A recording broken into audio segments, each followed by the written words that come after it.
byiza ko ukomeje gukurikirana gahunda za televiziyo nizere ko umeze neza aho hose hagiye hatandukanye. Nitwa Dieudonné, wadukurikiye ku mbuga nkoranyambaga zacu ni akadomo televiziyo akadomo com, aho ngaho ni kuri website yacu, ndetse kandi wanadukurikira kuri Instagram, Facebook, Twitter ndetse n'ahandi. Iyo tuje hano tuba tuje kuganira ku ngingo zitandukanye, ndetse kandi nanone tuje no kubagira inama. Kuri uyu munsi rero tuje kuganira ku kintu cyagufasha gutera imbere, kuba umukire. Bajya bavuga ngo umuntu kenshi na kenshi ugira inama abantu ngo biba bigenda kuri experience ziwe, ngo nuba waranyuze mu bibazo byinshi. Ndashaka kuba uyu munsi ngiye inama njyaka kubagira niko wakira, ariko nyine bigendeye nuko najye byamfashije. Ibyo najye nuko byamfashije nyine kugira ngo ngira aho maze kugira aka kanya. Nakurikije izo nama, nagiye nkurikiza, ndavuga najye kuki ntazisharinga abandi bantu kugira ngo nabo basi bagiraho bava nabo babagiraho bagera, kuko abajene kenshi na kenshi hano kuri ubu ngubu babarwana kugira ngo baba bakire. Ushobora kuba waragiye nyine ushaka ugerageza ibintu byose kugira ngo urebe ko waba umukire, ugacuruza, ugakora indi mishinga myinshi cyane itandukanye, ugakora akazi, ugashaka akazi, ariko ugasanga gukira biri kwanga, gutera imbere biri kwanga. Ariko ibyo byose nagira ngo mbwire ko kenshi na kenshi hari ibintu bibitera. Kenshi na kenshi usanga biterwa n'imyitwarire, imyumvire ndetse n'imitekerereze cyangwa se imikorere yawe. Ibyo byose bishobora gutuma udatera imbere, bishobora kukugora bigatuma udatera imbere. Uyu munsi rero naje kubagira inama z'uburyo zatuma wazagufasha wowe gutera imbere mu buryo bworoshye bitakugoye. Ariko nyine ntabwo gutera imbere ari ibintu byizana. Bajya bavuga ngo biraharanirwa, ariko none bakavuga nanone ngo habaho guhirwa ntihabaho gutunara. Rero ibyo ngibyo nimukabigenderaho, kuko ikintu cyose uragiharanira. Niba ushaka gutera imbere, urabizi ntabwo uzabyuka saa tanu saa sita urangiza uvuga ngo kuki natera imbere, kuki nakira. Buriya na Elon Musk nabo ari abakire ba mbere ku isi, bavuga ngo nabo bakire ba mbere ku isi.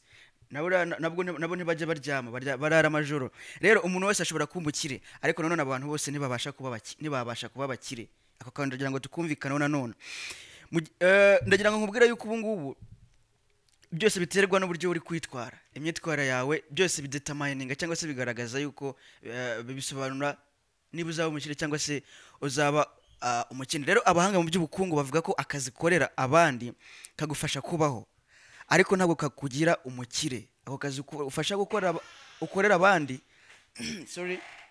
ako kazi ukorera abandi ntabwo kagufasha kuba umukire. Ibyo twabigarutseho mu kiganiro cyatambutse kuri YouTube yacu, wajyaho ukabireba mu biganiro byacu byatambutse. Umushahara ni ikiyobyabwenge, ni drugs baguha kugira ngo wibagirwe dreams zawe, wibagirwe inzozi zawe, ujye ukora. Nyine bakaguha salary igufasha kubaho ariko ntunapfe, nyine ukaguma hagati.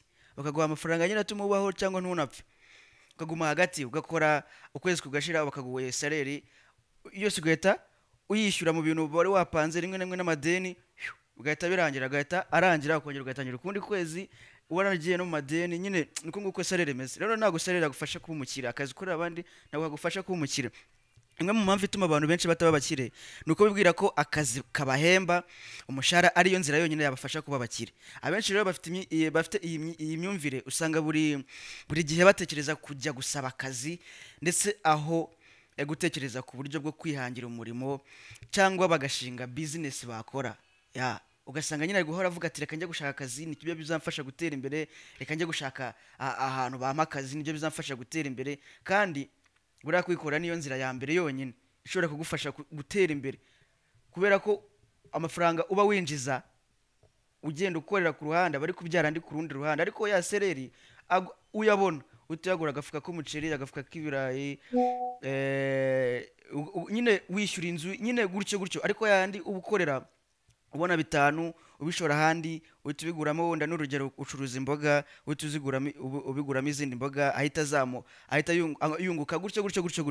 Rero ikindi twakwibutsa nuko abakozi bakorera ba bantu bashinze imishinga yabo, aho guhura utekereza gusaba akazi ko ariyo nzira yonyine yakugira umukire, watekereza gukora business yawe, ahubwo nawe ugakoresha abandi. Ibyo rero nibyo bizagufasha kuba umukire. Rero ndagira ngo dutangire ingingo ya mbere ituma izagufasha kuba umukire. Harimo guhitamo ibyo uzakora ushingiye ku mabwire y'ababyeyi cyangwa umuryango. Iyi mpamvu nayo yonyine ituma utazaba umukire, izakugora nukomeza guhitamo ibyo uzakora ushingiye ku mabwire y'ababyeyi cyangwa se umuryango. ibyo bintu bizakugora kuba umukire, ugasanga ababyeyi bawe cyangwa se abantu bo muri famiye bari kukubwira ngo kora biriya kora biriya kora n'ibi ngibi, kandi mu by'ukuri ibyo bintu wowe uri kubona nta gitekerezo bifite nta idea bifite, ugasanga ugiye kwishora mu bintu utazi udafiteho idea. Yego barakubwira ati n'urugero wenda turaguha amafaranga yo kubitangira, yes bakayaguha nta kibazo, ariko nanone ugasanga ayo mafaranga baguhaye ugiye kuyashora mu bintu utazi, mu bintu utumva. Rero akenshi umuntu ahitamo ibyo akora ashingiye ku bumenyi, ubushobozi cyangwa se impano afite. Nta muntu ukwiriye guhitamo icyo azakora ashingiye ku cyo abandi bashaka, barakubwira ngo kora iki ngiki. Rero burya n'abana bato bakwiye kwihitiramo ibyo biga ndetse n'ibyo bazakora. Buriya ikintu gikomeje kwica abantu benshi cyane bakomeje no kwicuza, usanga ababyeyi bawe baguhatira ngo jya kwiga ibi ngibi, jya kwiga amasiyansi n'urugero, jya kwiga indimi, kandi wowe uri kumva wishakira kwigira ibintu by'imyuga nyine umva aribyo wiyumvira wibashiriza ibintu bya electronique, bakakujyana mu bintu bakakubwira ngo jya kwiga amashini, amafiziki, imibare. Ibyo bintu wageramo ugasanga kubera nta gitekerezo bifite, nta kintu uri kubyumvamo, ugasanga bise byanga, ubonye amazeru uratsinzwe, then nyuma ubuze n'amanota wenda kujyana agufasha no gukomeza kwiga amashuri yawe, then nyuma ugasanga uri kurogrita, uri kwicuza ibintu wize bigupfiriye ubusa kuko wabyize utabyumva, wagira no hanze bya bintu bigagupfira ubusa. Rero ntabwo ushobora guhitamo kuba umucuruzi ngo kuko ababyeyi bawe ari abacuruzi, ntabwo ababyeyi bawe aribo bagomba kuguhitiramo icyo ukora. Ibyo rero iyo bigenze gutyo ni hahandi umuntu akora ibyo adakunda kandi adafitemo impano, ugasanga arafeirinze, aratangiye bizinesi ariko nyuma ahise ahomba kuko nta gitekerezo bifiteho, ntazi uko bimanaginga, ntazi uko batangira, ntazi uko nyine nta idea bifiteho, nta nosiya bifiteho, niko bajya bavuga. Ugasanga arahiye. Ikintu cya kabiri nanone, ikindi kintu cya kabiri kitazatuma uba umukire, ikindi kintu kitazatuma uba umukire harimo gutinya gutsindwa cyangwa guhomba. Ikibazo abajene bakomeje guhura nacyo muri iyi minsi ni ukwanga guhomba. Akavuga ngo ntago nashora. Buriya ngo hari akantu bajya bavuga ngo buri mahirwe yose aje, abakire barayafatirana bakayafata nyine nk'amahirwe aje, ariko abakene bo bakayita nkaho ari ubutubuzi buje. Umukire wahita avuga ati ahubwo reka nshoremo ndebe ko hari icyavamo. Noneho umukene ku ruhande agahita avuga ati wapi buriya ni ubutubuzi, iriya ni scam, agakomeza guhomba, agakomeza kuba umukene. Wa mukire agakomeza gukira nyine bya bintu ariko byungukiramo, noneho wa mukene agakomeza ari gushya, gakomeza ari guhomba. Rero hano gutinya guhomba cyangwa gutinya gutsindwa biri mu mpamvu zituma abantu benshi badatera imbere. Gutinya guhomba bituma nta kintu na kimwe ukora. Gahura nyine ufite ubwo uvuga ati ninshora amafaranga uduhumbi twanjye 100 tugashya sinzabaho, nutinya ninshora se uduhumbi twanjye tugahomba, ejo nzarya iki? Kandi nubizi ko wenda ushobora no gushyiramo utwo dufaranga twawe, warangiza ejo tugahita tuguha nka miliyoni n'urugero hanyuma y'ukwezi. Baravuga ngo umuntu ikintu cya mbere kiranga abantu bikorera, aba business persons, aba entrepreneurs, ni ba risk takers. Ikintu kijyanye na risk barakihanganira, baragifata nyine. Ingaruka zo barazirengera, bayirengera ingaruka zizaza. Niba ari miliyoni 5 agahita zitamo, akavuga ati zizashye cyangwa zizunguke, nta wamenya. Urumva? Ibyo rero bituma abanyarwanda rero nibyo bavuga ngo nta itinya itarongorotse. Uwo ni umugani baciye, niko nawe usanze. Rero baravuga ngo nawe rero niba ushaka gutera imbere, tinya kugerageza ibintu bishya. Uvuga ngo nzahomba, ngo nzashya, ngo iki n'iki. Oya, rero ntiwahomba cyangwa nudatinyuka ngo ushore uvuge ngo reka ngerageza aya mahirwe mpombe cyangwa se nunguke. Ushobora kuzarinda usaza gukira bigoye. Rero kintu cya gatatu harimo kugisha inama abantu b'abakire. Indi mpamvu ishobora kuba ikubuza gutera imbere ni ukuba mu nshuti zawe nta bantu bateye imbere barimo bakugira inama, ba bantu mugendana. Ngiro abo mugendana nkubwira uriwe, ntawe utanga icyo adafite. Ugasanga ubwo uri guhora ugishana. Ubwo hano iyi ngingo twagarukaga no kugisha inama abantu, no kutagisha inama abantu nyine wenda batabifiteho ubumenyi mu bintu ushaka gukora cyangwa se mu bintu ugasanga uri kugisha inama abantu ibi bijyanye n'ama business kandi nta bumenyi babifiteho nta kintu babiziho. Aho ngaho ugasanga umuntu udashoboye kwiteza imbere nawe ubwe ntabwo yagufasha guteza imbere kuguteza imbere. Umuntu udashoboye utabasha kwiteza imbere we yagufasha kwiteza imbere gute? Ntabwo bishoboka, biragoye. Niba rero nawe ushaka kuba umukire, tangira ugisha inama abantu uzi ko bateye imbere aho kugisha inama abakene. Abantu badafite nabo byacanze. Egera abakire, babaze inzira banyuzemo. Ndabizi wenda okay, bamwe bazakubeshya abandi ntibazabikubwira, ariko mu icumi uzagerageza guhuza nabo nka babiri bashobora kuzabikubwira tumwe mu tuntu nyine mu tips wagenderaho kandi ushobora kuzakugirira umumaro. Abo bantu uri kugisha inama rero babakene niyo baba barize bafite n'ubumenyi mu by'iterambere, ariko burya ntabwo inama bazakugira zagufasha kuba umukire kurusha izo wagerwa n'umuntu wabashije kwiteza imbere. Umuntu wabinyuzemo ufite experience mu bintu byo kwiteza imbere, umuntu ufite experience mu gushaka amafaranga, buriya abafite uburambe bukomeye cyane kurenza wa wundi uri kubikubwira akurikije ibyo yize nawe ibyo yabwiwe mu ishuri. Ibyo bintu mujye mubyitondera nabyo. Indi mpamvu izagufasha indi mpamvu izatuma udatera imbere, izatuma bigorana gutera imbere, harimo kwibwira ko kuba umukire ari amahirwe. Ibi ngibi hari abantu bagenda bavuga ngo kuba ngo hari imvugo bajya bavuga ngo habaho guhirwa ntihabaho gutunara, ngo ntabwo gukira ngo babiharanira ngo ni amahirwe ngo birizana. Rero indi mpamvu ishobora gutuma utaba umukire ni ukwibwira ko kuba umukire ari amahirwe. Iyi ni impamvu ikomeje kwica abantu no cyane cyane abajene, urubyiruko nirwo ndi kubwira ngo reka ngo sinavunika cyane ngo bizizana n'ibyizana ngo nubwo urasa ngo ushobora kuvunika cyane ngo ubise ngo hari umuntu urusha ngo umuyede kuvunika, ngo ubise ngo hari umuntu urusha ngo umuntu umeze kuriya kuvunika, ngo kuki se adatera imbere. Ngo ibyo byose ni amahirwe kandi ntazi ko babakire bari abakire buriya tubona bakomeye ku isi nibo bantu bavunitse, nibo bantu baraye amajoro na n'ubu kandi ntibararyama baracyavunika style n'ubu imvune ziracyari zose.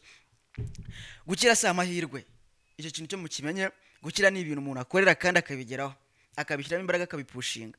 Gukira ntabwo ari ibintu byizana cyangwa ngo bize umuntu atabikoreye. Bisaba gukora cyane no kugira imyumvire ndetse n'imitekerereze iganisha ku bukire. Kuko uba umukire nyine ntabwo uzicara avuga ngo reka niryamire ngo bizizana, reka nibyukire saa 5 naryamye saa moya za nijoro ngo bizizana. Icyo gihe ibyo bintu ndakeka muri kubyumva neza cyane. Rero umuntu wibwira ko gukira ari amahirwe ntashobora gutekereza uburyo nawe yakira. Ntabwo ashobora gutekereza mu mutwe ngo ashyiremo ngo nigute ngiye gukira, nigute ngiye gushaka amafaranga yo kuba natera imbere. Ibyo bintu ntabwo azigera abitekereza. Uratekereza ko igihe amahirwe azazira aho gukora nyine ibikorwa byamfasha kwiteza imbere, hari amahirwe azagera wayizane nta mpamvu yo kwigora.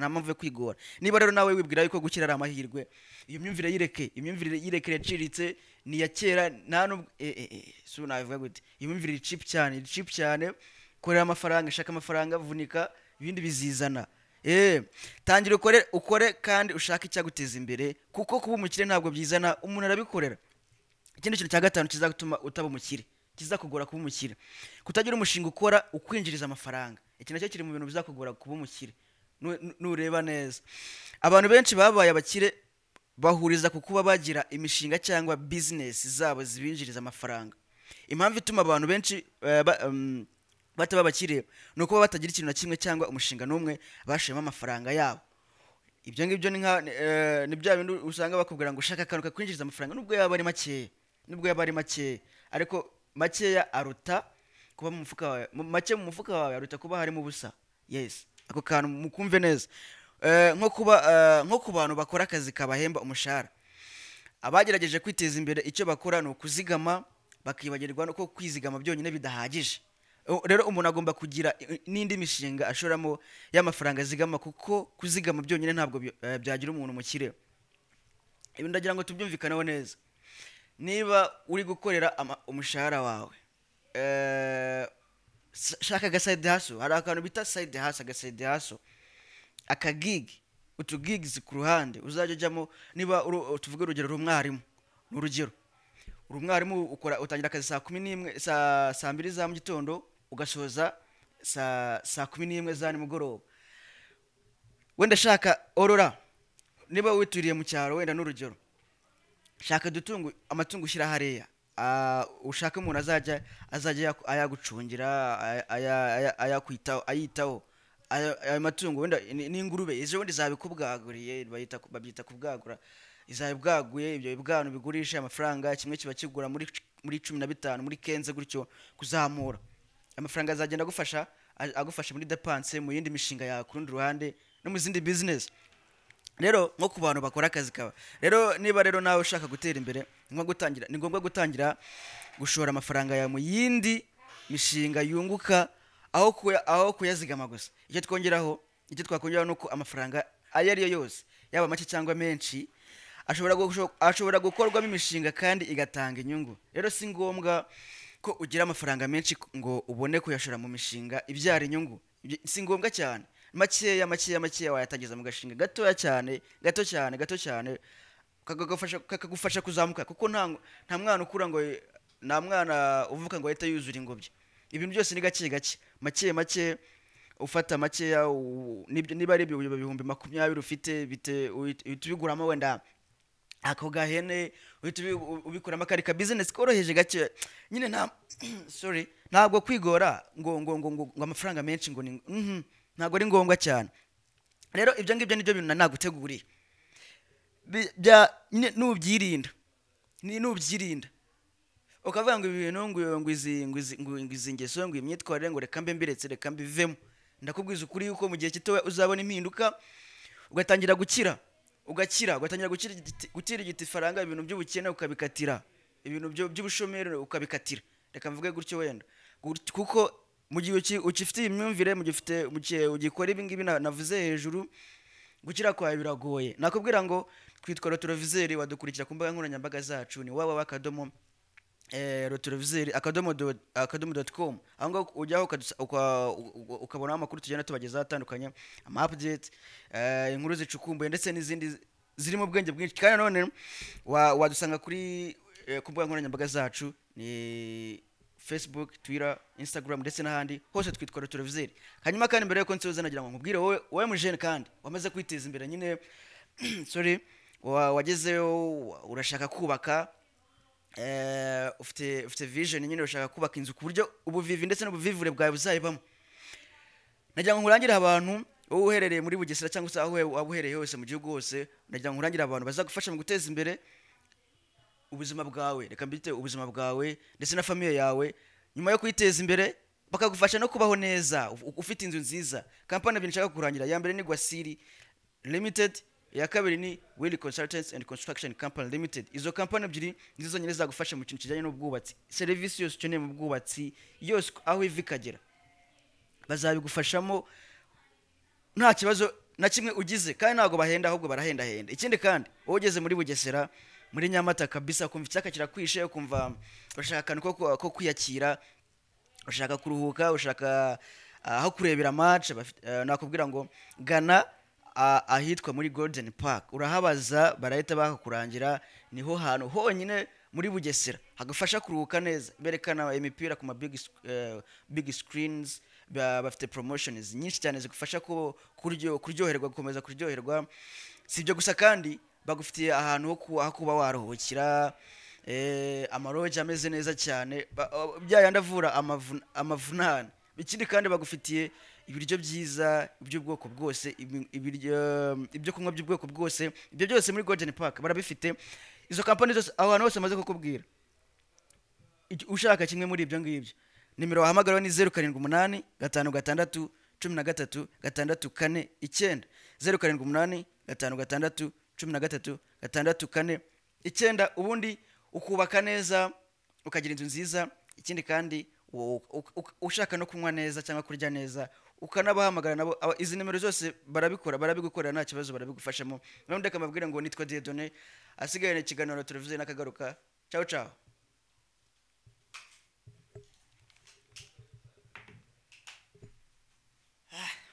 Musa bimeze bite se?